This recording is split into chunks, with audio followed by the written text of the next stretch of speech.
Bun, saya kan.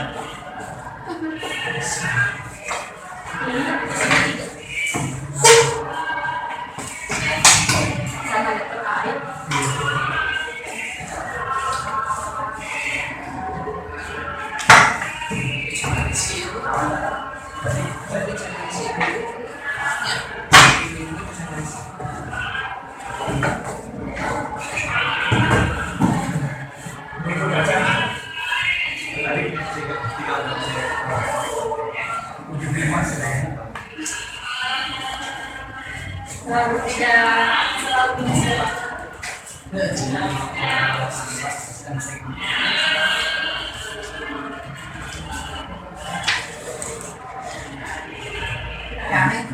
Jadi aku bukan pertanyaannya itu.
Dibuka, Pakji dibuka kanan jalur nanti ke arah meja.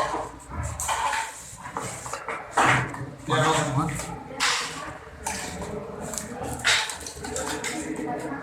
Coklat dicopot, coklat.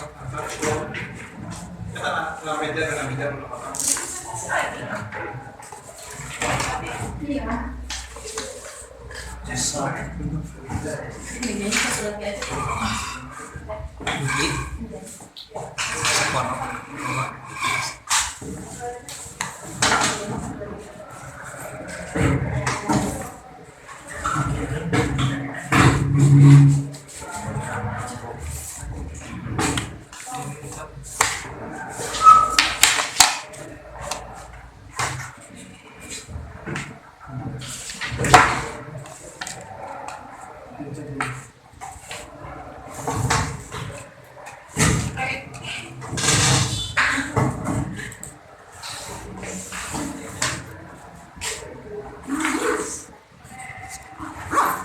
mustika.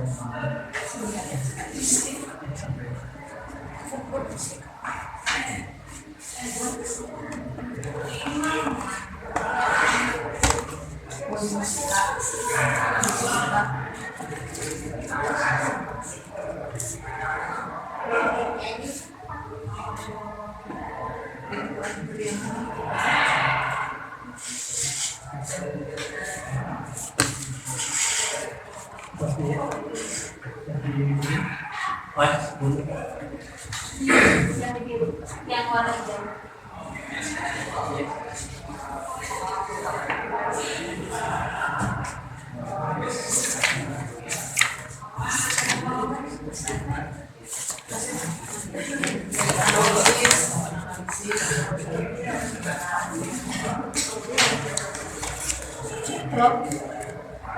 Izin teman-teman mohon perhatian. Bismillahirrahmanirrahim. Assalamualaikum warahmatullahi wabarakatuh. Waalaikumsalam.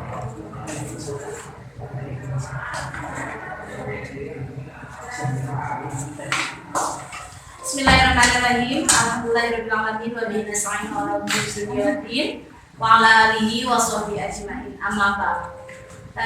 Yang terhormat Prof selaku pembimbing untuk mata kuliah filsafat ilmu, yang mudah-mudahan hari ini kita mendapatkan keberkahan ilmu beliau melalui bimbingan-bimbingan yang akan diberikan oleh beliau. Dan yang kami banggakan rekan-rekan sahabat pembelajar untuk mata kuliah di program pasca sarjana ini.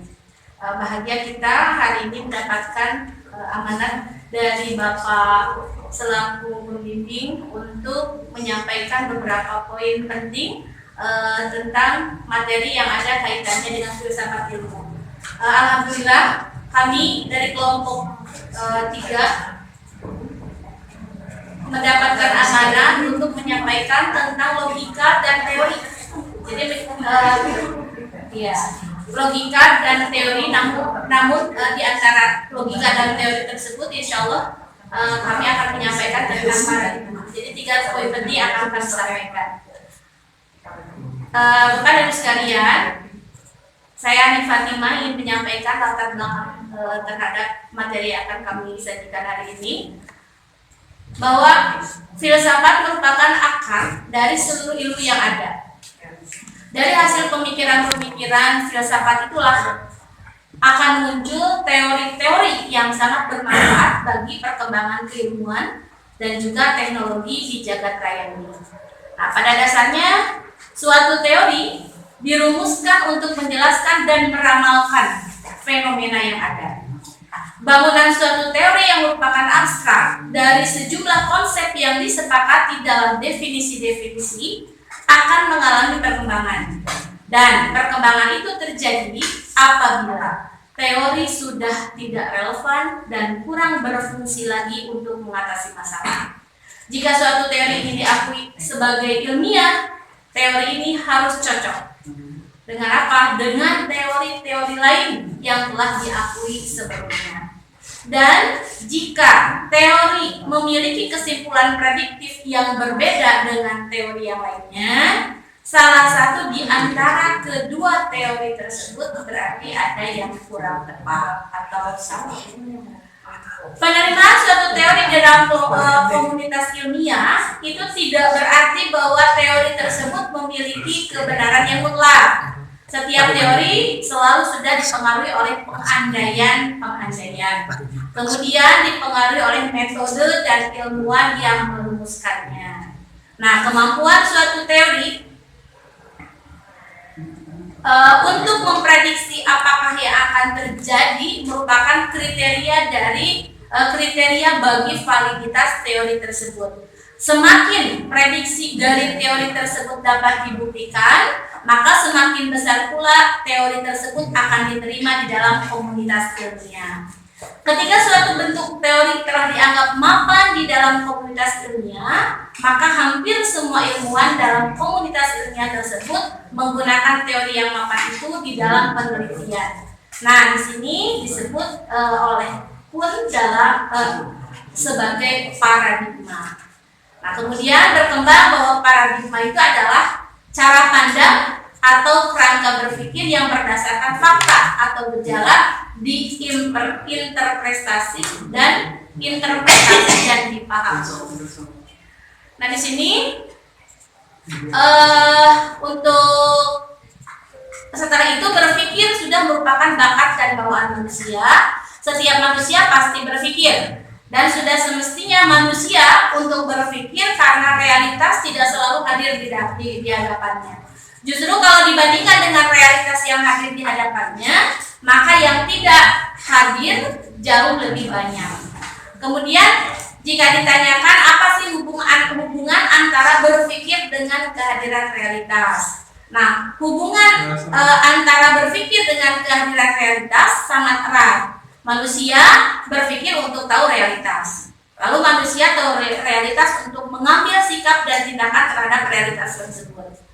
Bisa bertindak diam karena tidak menarik, bisa bertindak diam karena tertarik, bisa bertindak karena terhibur atau menggebu untuk menghampiri realitas yang sudah ada di atasnya. Tentu masuk pada maksud apa itu realitas adalah ada atau tidak adanya yang diduga sebagai realitas. Nah, Bapak dan Ibu sekalian, mengingat begitu pentingnya manusia dalam berpikir dengan menggunakan logika yang sehat sehingga menghasilkan sebuah kerangka berpikir yang berdasarkan fakta dan memunculkan sebuah teori baru dalam menghadirkan suatu realita yang benar, sehingga dalam makalah ini kami menyajikan materi atau rumusan masalah. Yang pertama, bagaimana pengertian logika, kemudian bagaimana perkembangannya. Yang kedua, bagaimana pengertian paradigma, kemudian bagaimana pula perkembangannya. Dan yang ketiga, bagaimana tentang konstruk atau pengertian konstruk teori dan perkembangannya. Di sini akan menjawab tujuan dari pembelajaran hari ini. Nah, sesuai dengan yang diarahkan oleh Prof, bahwa cari esensinya, kemudian bagaimana sistemnya, dan juga tentang paradigma. Mudah-mudahan walaupun tidak tersusun dengan sistematis sesuai dengan yang disampaikan oleh Prof, apa yang akan kami sajikan bisa terarah ke sana, dan insya Allah kita semua akan mendapatkan kesimpulan dari Prof untuk ilmu yang benarnya. Kami mencoba mengupas 3 poin tersebut. Untuk poin yang pertama, insya Allah akan disampaikan oleh saudara kita, yaitu Bapak Aji. Untuk itu, kepada Bapak kami persilahkan tentang logika.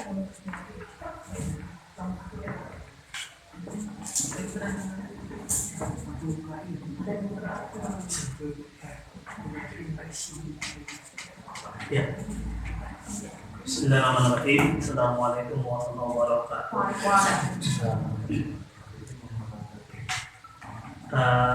Bapak Prof yang kami hormati dan insyaallah dimuliakan Allah Subhanahu wa taala, dan seluruh teman-teman sekalian. Sebagaimana disampaikan bahwa terkait apa yang disampaikan oleh Bunda Ani, kita akan mencoba untuk membahas tentang logika dan teori yang di dalamnya terdapat paradigma. Kita lihat di depan di slide bahwa logika berasal dari bahasa Yunani, yaitu logos, yang berarti kata atau pikiran.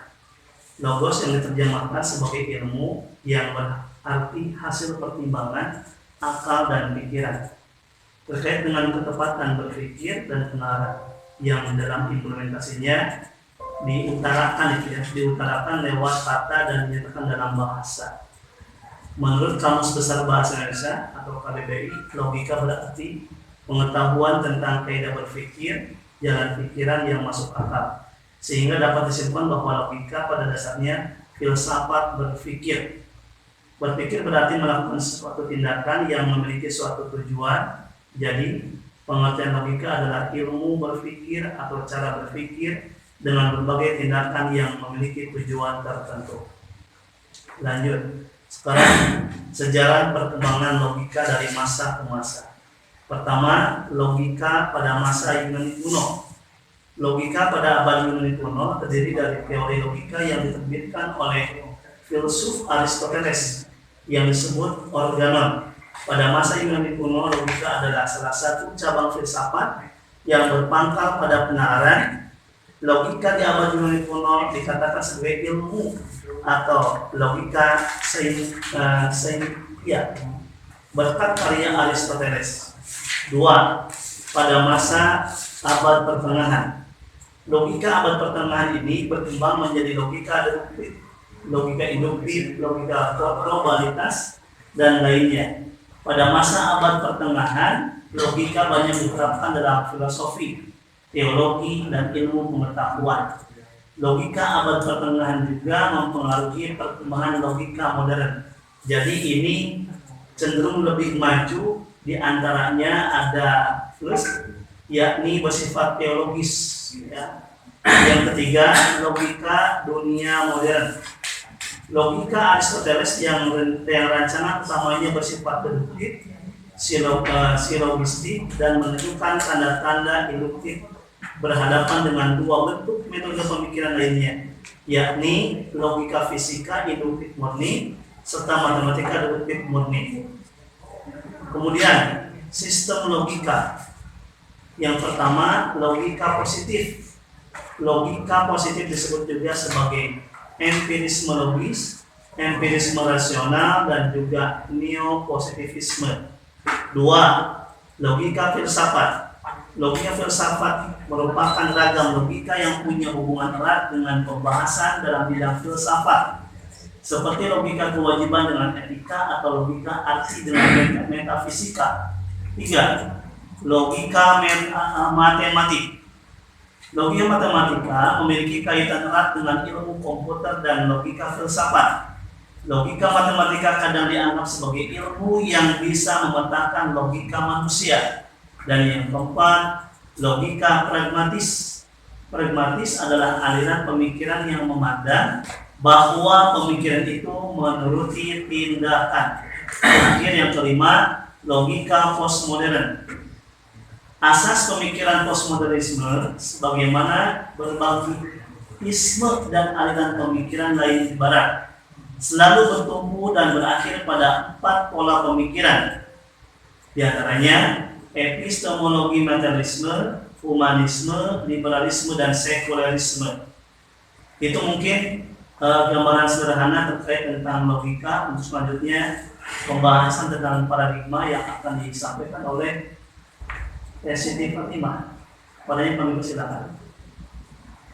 Pengertian paradigma. Paradigma berasal dari bahasa Yunani, yaitu paradigma, yang berarti contoh, tafsir, atau model.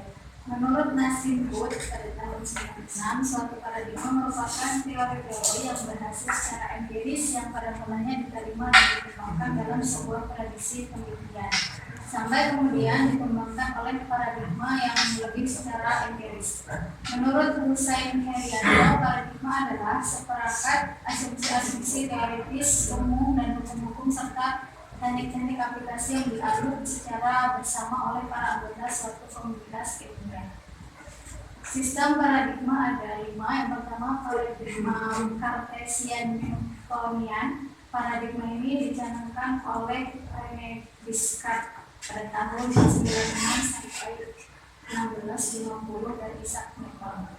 Yang kedua ada paradigma holistik dialogis, merupakan paradigma alternatif karena tuntutan para pandangan dunia baru dalam upaya memahami fenomena-fenomena global secara lebih baik, tepat, dan sesuai.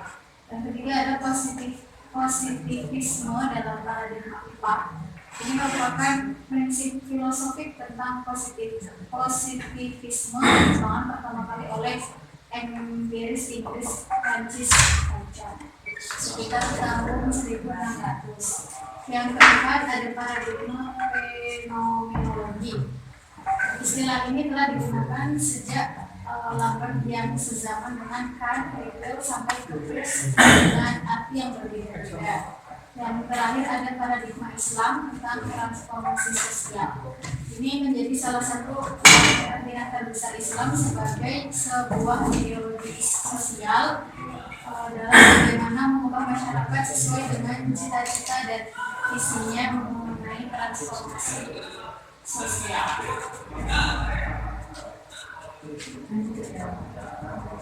Kemudian pengertian teori. Kata teori secara etimologi berasal dari bahasa Yunani, yaitu teoria yang berarti melihat, sedangkan teoros yang berarti pengamatan. Teori menurut Sugiono adalah alur logika atau penalaran yang merupakan seperangkat konsep, definisi, proposisi yang disusun secara sistematis.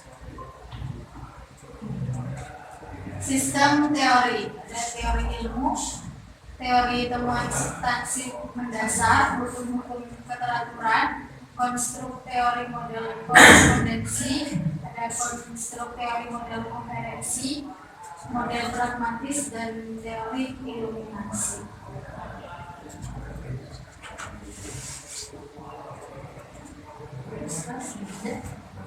Terima kasih. Mau bertanya soal di jalan terus gimana ke Siti? Ini di kelas bukan di jalan, jadi ke sananya dia. Ya satu bupati ya Pak. Malah udah. Terima kasih kepada Pak Aji dan juga Ibu Siti Fatimah yang sudah menyampaikan uraian tentang logika, paradigma, dan juga teori. Jadi dapat disimpulkan bahwa logika itu adalah cabang filsafat yang menyelidiki lurus tidaknya pemikiran. Jadi logika pada dasarnya filsafat berpikir. Berpikir berarti melakukan sesuatu tindakan yang memiliki suatu tujuan. Jadi pengertian logika di sini ilmu berpikir atau cara berpikir dengan berbagai tindakan yang memiliki tujuan tertentu. Kemudian kesimpulan yang kedua tentang paradigma. Iya. Oh, jangan kesimpulan ya. Oh iya, oke dulu. Maaf. Kalau beres. Jadi teman-teman sekalian, hasil dari yang disampaikan oleh teman-teman barusan tadi kita akan melakukan diskusi. Untuk itu silakan kepada rekan-rekan yang akan 45 dan 1. hanya dibatasi 4 pertanyaan. Ya, kelompok 1 kelompok 6. Pak mau mainan dia di bawah. Terona Bapak. Siap. Assalamualaikum warahmatullahi wabarakatuh. Waalaikumsalam warahmatullahi wabarakatuh. Setelah menyimak alat dan logika dari paradigma, ini adakah korelasinya dengan berpikir? Karena tadi kan pikirannya begitu berpikir. Adakah korelasinya dengan masalah tentang idealis, fanatik, dan kontrol? Yang kedua, bagaimana pandangan Islam tentang logika, teori, dan paradigma? Yang Assalamualaikum warahmatullahi wabarakatuh. Ulangi Bu. Yang pertama, adakah korelasi tentang masalah logika dalam cara berpikir dalam filsafat itu yang berhubungannya dengan idealis, fanatik, dan produktif? Itu kan sama dengan pemikiran. Dan yang kedua, bagaimana pandangan Islam tentang logika, teori, dan paradigma?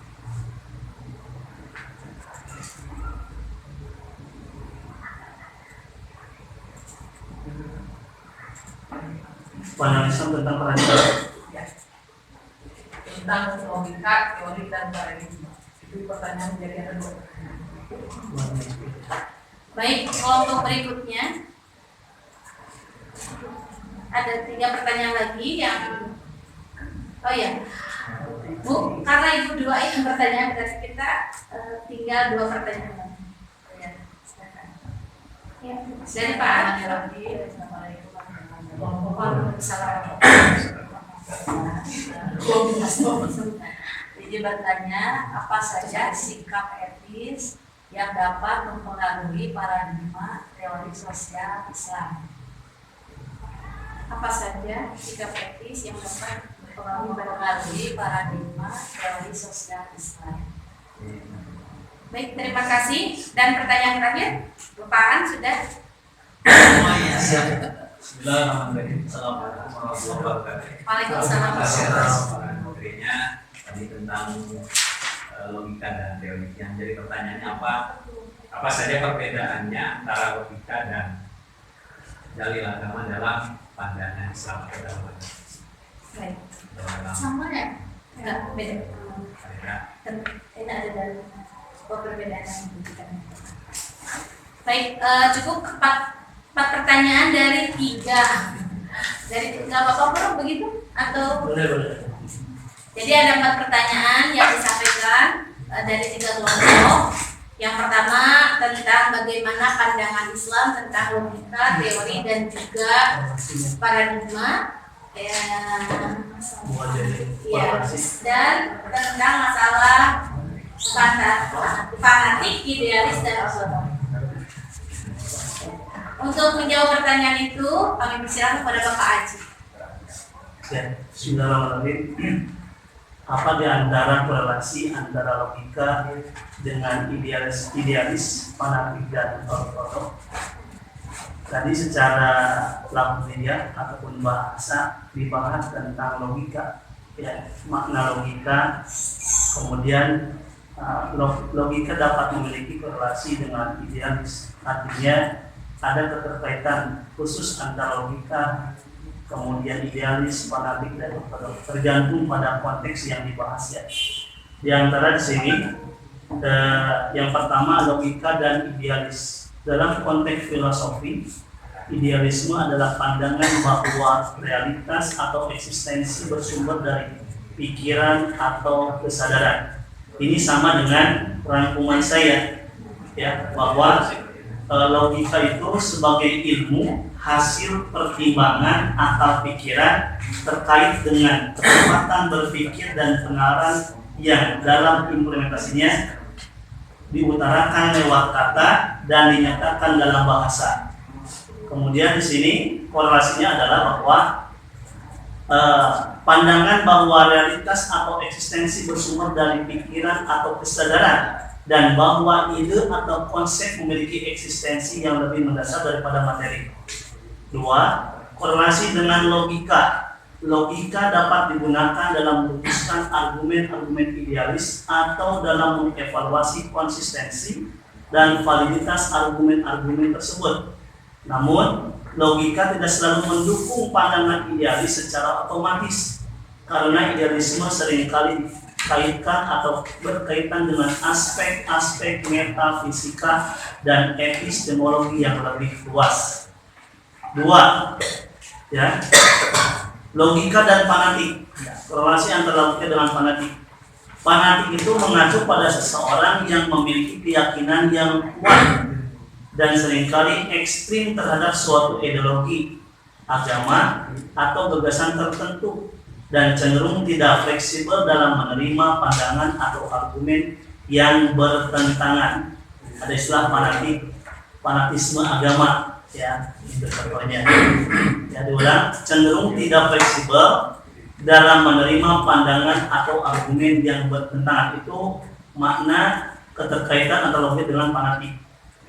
Korelasi dengan logika. Logika dapat digunakan untuk menganalisis argumen-argumen fanatik dan mengevaluasi kebenaran serta konsistensinya.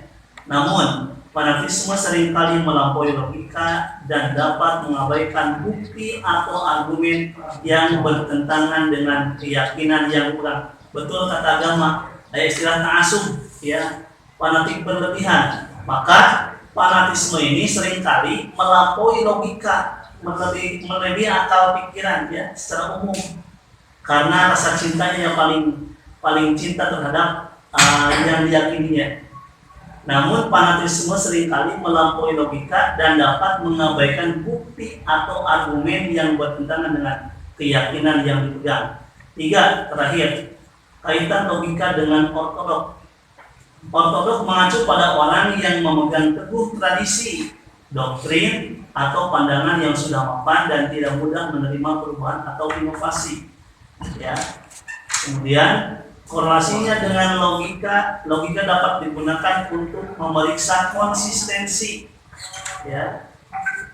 Ulangi, logika dapat digunakan untuk memeriksa konsistensi dan kesesuaian doktrin atau pandangan ortodok dengan data atau bukti yang ada. Namun, keputusan untuk tetap ortodok atau membuka diri terhadap perubahan juga dipengaruhi oleh faktor-faktor lain seperti nilai-nilai budaya dan konteks sosial. Jadi sebagai tambahan tadi yang disampaikan oleh Bunda Anik sebagai kesimpulan bahwa sifat real dari logika itu bersifat ajeg, ya, bersifat ajeg. Kemudian kompatibel, artinya harus cocok antara pernyataan ataupun premis awal hingga akhir. Itu disebut dengan logika. Maka nanti dalam bahasan berikutnya ada istilah aksiologi, ontologi, kemudian epistemologi, aksiologi, dan ontologi. Maka dasar dari aksiologi ontologi itu adalah dari logika itu sendiri. Disebut logika itu harus kompatibel, kemudian ada ya pernyataan awal hingga akhir. Beda dengan ortolog, kemudian tadi fanatik gitu. Terkadang itu selalu bertolak belakang dengan logika itu sendiri. Itu mungkin sederhananya atau mudah-mudahan tidak puas karena saya bukan alat pemuas. Terima kasih Bapak Haji. Mudah-mudahan tadi teh dilanjut atau memang ada yang mau berpendapat lain menyampaikan Tapi kadang-kadang kita sama orang tua yang menerapkan prinsip kita yang anak milenial kita kan jauh dahulu kolonial. kolonial. Kadang-kadang suka kultur sekolah tuh teh mana maju kurang itu lah ini kurang gitu kan. Padahal uyah. Ya. Jadi kita itu serba dilematik. Di segi lain kita kan menghormati orang tua atau tokoh yang ada di masyarakat. Di segi lain memang itu teh salah, perlu dibenerkeun. Tapi kadang-kadang orang berpikiran bukan saya tambah fanatik teuing, idealis teuing, kadang-kadang begitu. Nah, cara pandang kita kadang-kadang susah juga sih. Karena kenapa kadang-kadang suka dijauhi dan lain sebagainya. Nah, dalam mencikapi itu kan kadang-kadang itu tuh bingung kumaha panami itu kumaha. Sedangkan kalau kita kan tadi aja mendina bangunan itu bangunan yang pokokna turun dipihangna silana pondasina. Ini cara penyampaian ke orang tua yang ortodok fanatik, kadang-kadang zaman now, zaman sekarang itu idealis itu menghadapinya susah juga. Tapi sekarang Fanatik di Sunda mah cedikan. Bahasa Cedikan. Sana fanatik. Teu sareng dapur. Fanatik mah cedik. Baik, terima kasih Ibu. Ada tambahan? Ada menanggapi gitu ya. Sedikit menanggapi ketika menghadapi orang tua yang idealis mungkin ini pentingnya kita belajar bahwa kita tahu mana yang benar, mana yang salah.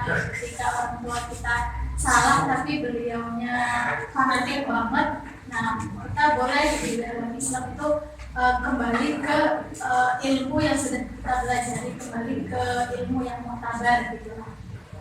Itu pentingnya kita belajar gitu biar enggak, kalau kita mengikuti orang tua ya benar mengikuti orang tua gitu, tapi kan ajaran beliau mungkin dalam harfiah tidak relevan. Versi kebenaran yang berbeda.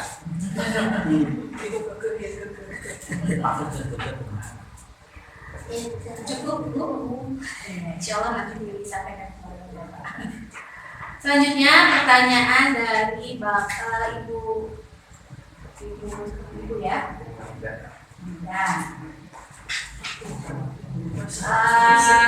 Sikap etis ya Bu. Apa saja sikap etis yang dapat mempengaruhi paradigma teori sosial Islam? Akan dicoba menjawab Ibu Siti ya. Apa ya? Sikap etis ya yang mempengaruhi teori paradigma Islam. Paradigma itu kan asumsi yang bisa kita asumsi tadi ya. Mungkin kalau mengenai etis mungkin tentang meyakini adanya Allah gitu. Terus sikap murah hati, apa ya, luas gitulah hatinya. Jembar. Apa sih bahasanya? Jembar mana? Jembar hati. Bangga. Kayak luas dada. Kapal dada. Lapang dada.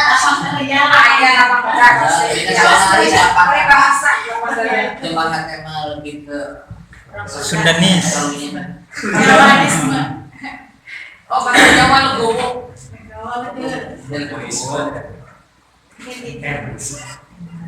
Kayak beriman lah ya. Kalau mengenai Islam. Ya. Silakan Pak Haji mau menambahkan. Tadi pertanyaannya sikap etis yang mempengaruhi paradigma teori dan teori sosial.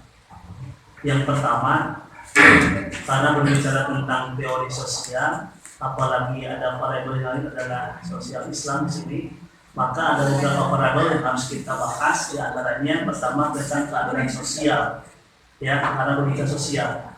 Berbicara tentang keadilan sosial, ini merupakan nilai penting dalam Islam, karena bab adil ini adalah tentu dibahas dalam nilai-nilai keislaman. Bahkan Islam menjunjung tentang keadilan.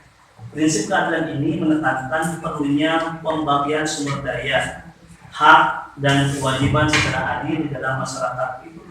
Yang kedua, terkait tentang solidaritas dan kepedulian sosial. Ini juga penting dibahas karena sikap solidaritas dan kepedulian sosial ini di antara anggota masyarakat menjadi bagian integral dari paradigma teori sosial itu sendiri.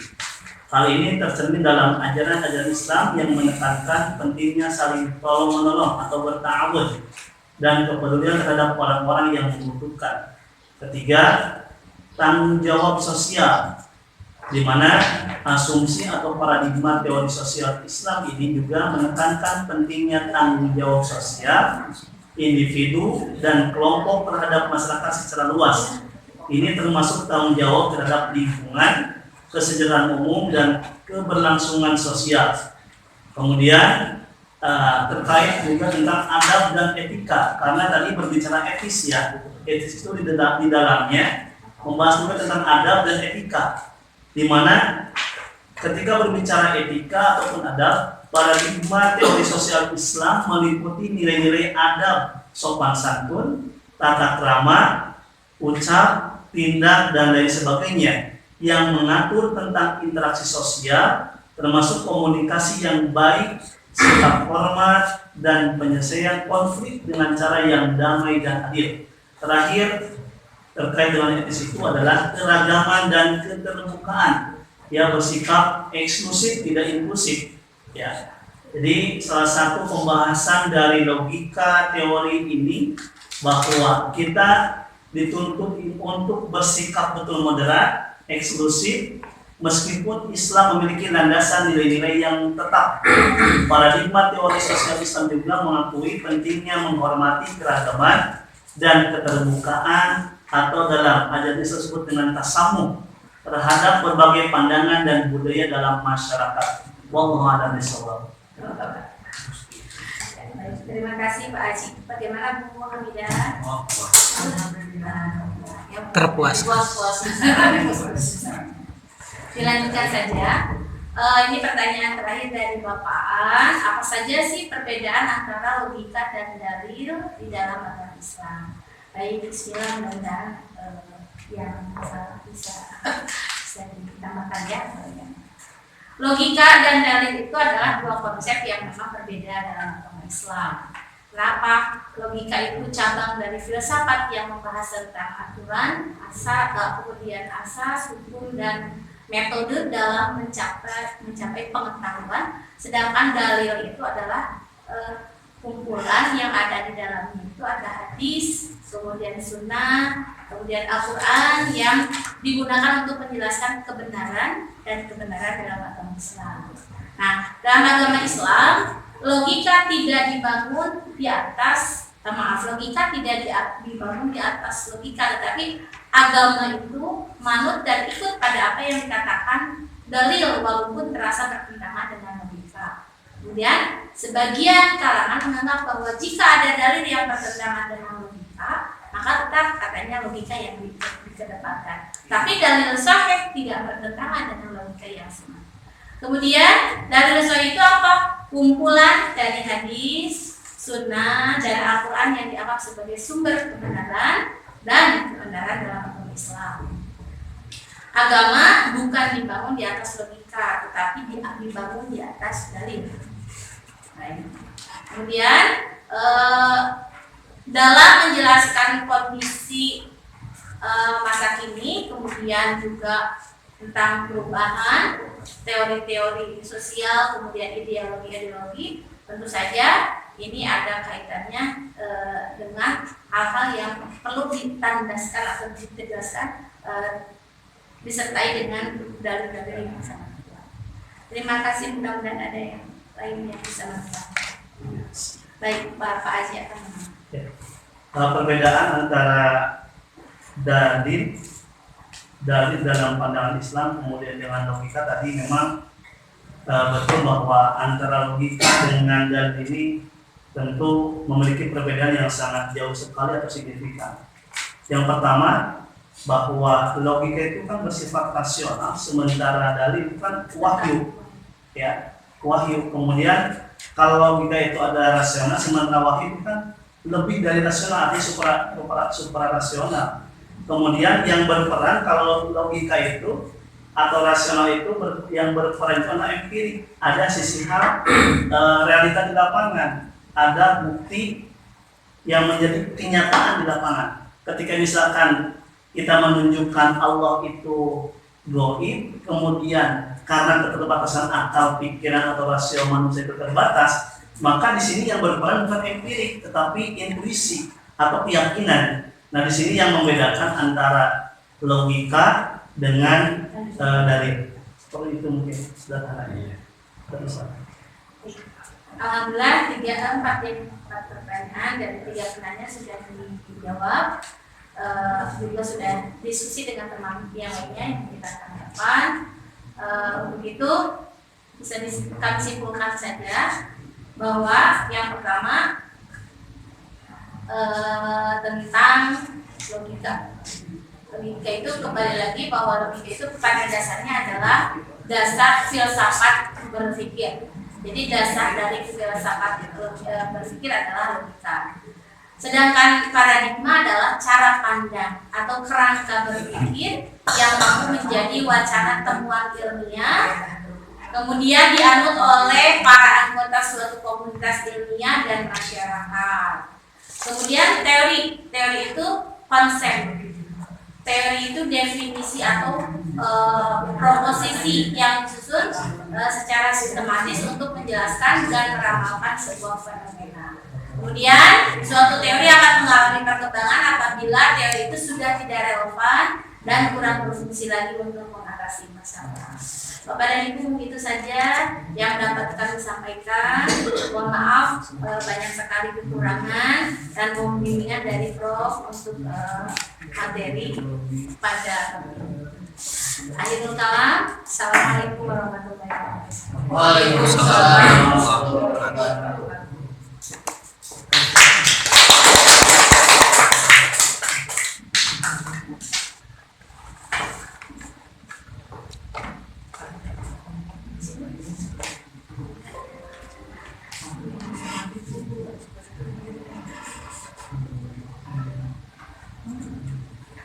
Baik, alhamdulillah, bismillahirrahmanirrahim. Kita membahas materi yang ketiga ya, tentang filsafat dan ilmu. Kita bahas logika dan teori dan hubungannya dengan paradigma. Baik saja, tadi sudah ada yang sudah tepat, terutama kalau perkembangannya mungkin kadang-kadang akan mengganggu ya, soalnya perkembangan logika itu dari awal sampai akhir filsafat. Padahal kita juga tema di atas filsafat ini. Jadi apa esensinya, kemudian apa sistemnya itu yang pokok. Dan ini juga kita jadi tidak terlalu kepada filsafat. Hanya kita lihat bahwa esensi dari logika itu adalah sebagai inti dari filsafatnya. Logika itu inti dari dalam pembahasan filsafat ya, atau titik tekan ke filsafat itu ada di logika, dan kita katakan itu sebagai rasionalitas pemikiran.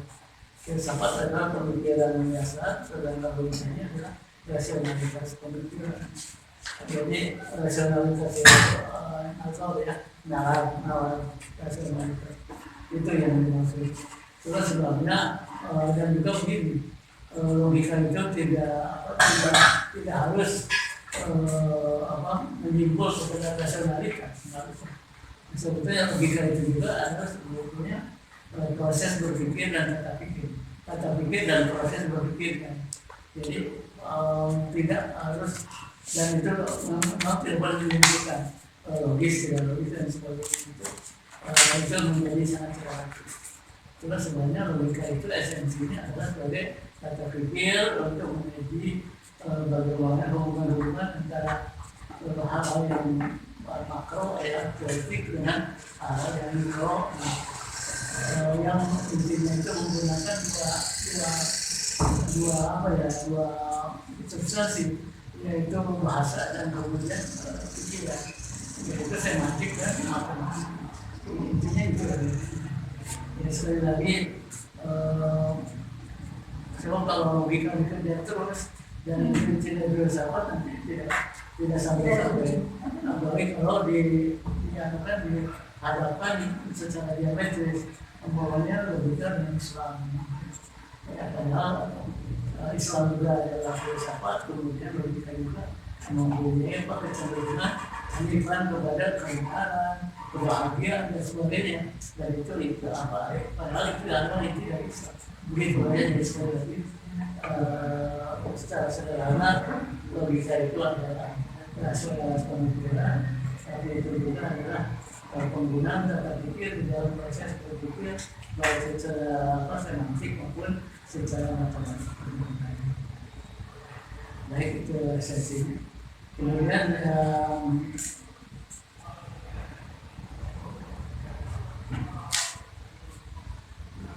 sistemnya, saya kira tadi itu ya, tapi itu sudah hampir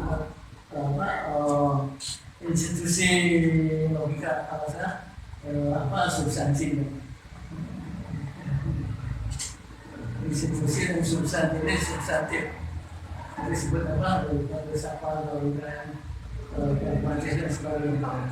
Ini logika substantif. Jadi logika formil, kemudian logika matematik, logika paradigmatik, lalu kualitatif dan kuantitatif, kualitatif dan probabilistik. Itu sebab substansi ini ada di logika dari zaman filsafat Yunani sampai ke sekarang. Yang sekarang itu apa? Probabilistik ya, probabilistik lain. Jadi sistemnya yang saya gunakan adalah substantif, tidak kepada inti situasi. Baik, saya kira itu. Baik, sekarang teori itu puncak ya apa? Boleh dikatakan puncak dari ilmu. Puncak dari ilmu. Jadi ilmu yang paling tinggi itu adalah teori. Ya, teori saya pikir ya pindahnya ke filsafat.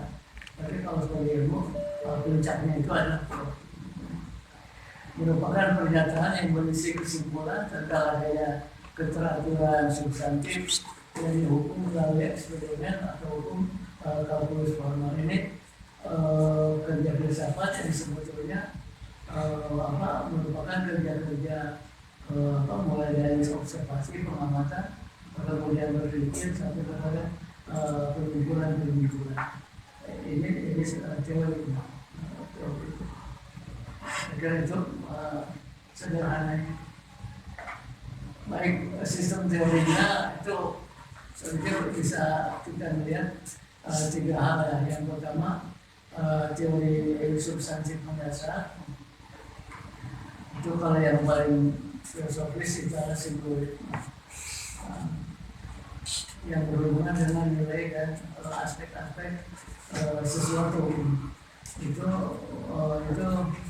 teori mendasar. Kemudian yang kedua tentang keteraturan, kita melihat ada tiga keteraturan ya, tadi apa? Alam, keteraturan alam. Saya kira ini kan sudah given dari Tuhan. Kemudian manusia, juga manusia target dari dulu sampai sekarang itu keteraturan manusia itu ya konsisten ya, konstan. Lalu yang ketiga keteraturan rekayasa teknologi, sosial engineering. Ini tentang teori dasar dari teori itu adalah keteraturan.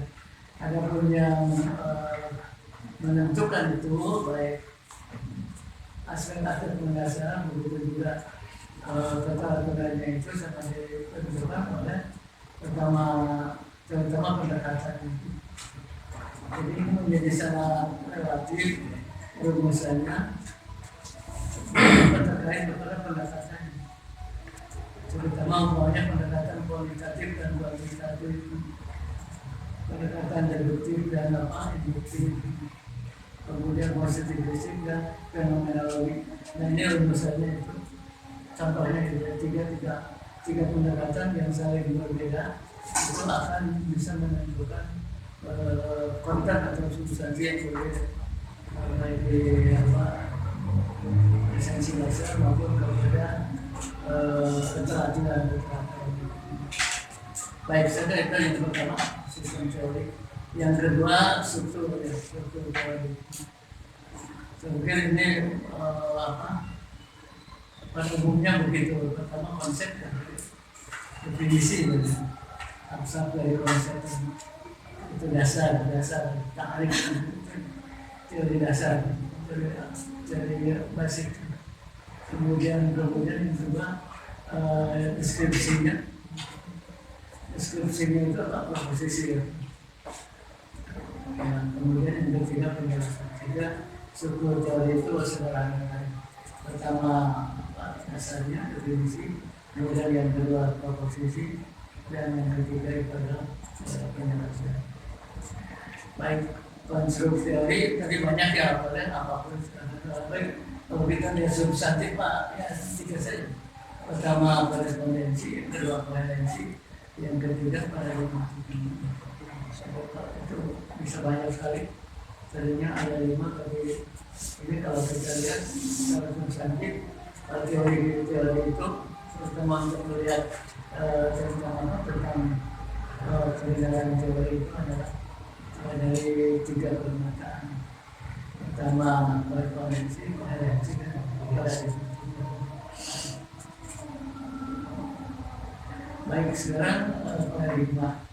Betul, tadi yang paradigma ini adalah konsep dan teori, tapi teori dihubungkan dengan karakteristik sesuai dengan atau dihubungkan dengan masalah tempat dan masalah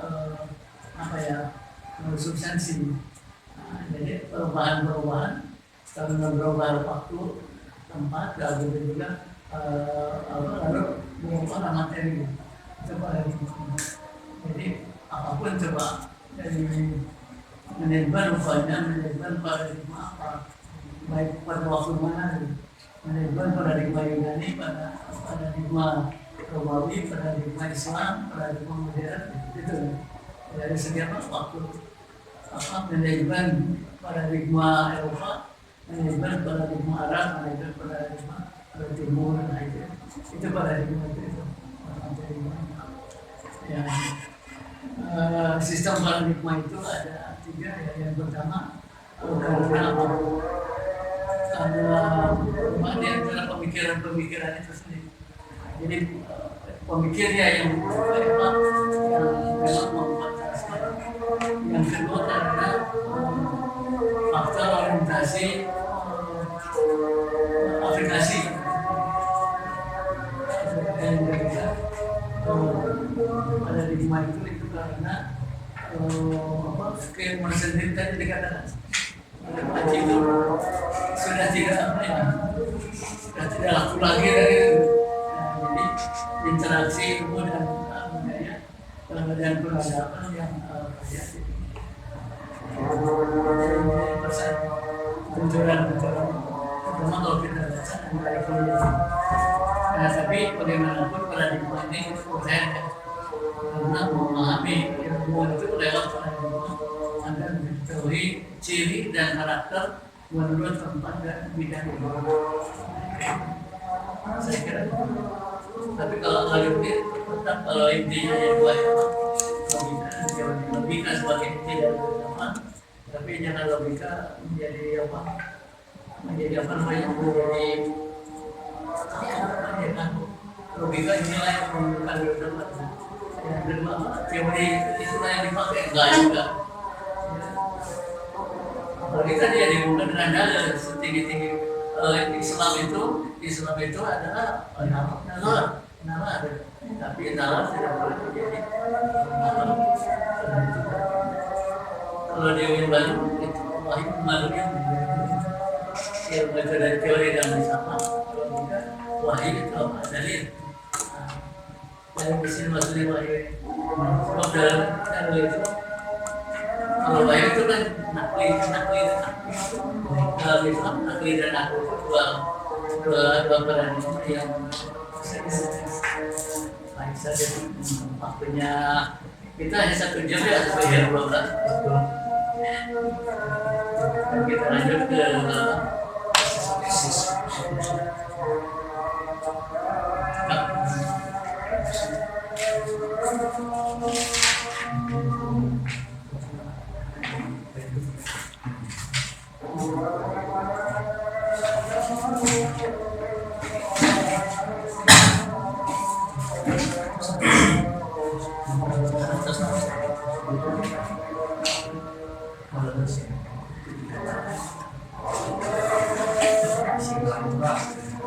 Kami ucapkan terima kasih Prof sudah bikin berdasar lagi dan kita akhiri dengan bacaan hamdalah bersama-sama. Alhamdulillah.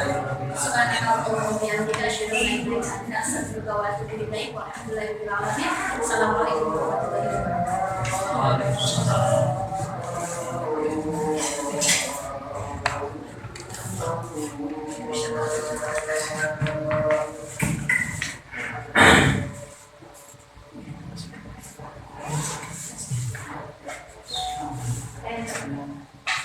Baik, kita lanjut ya ke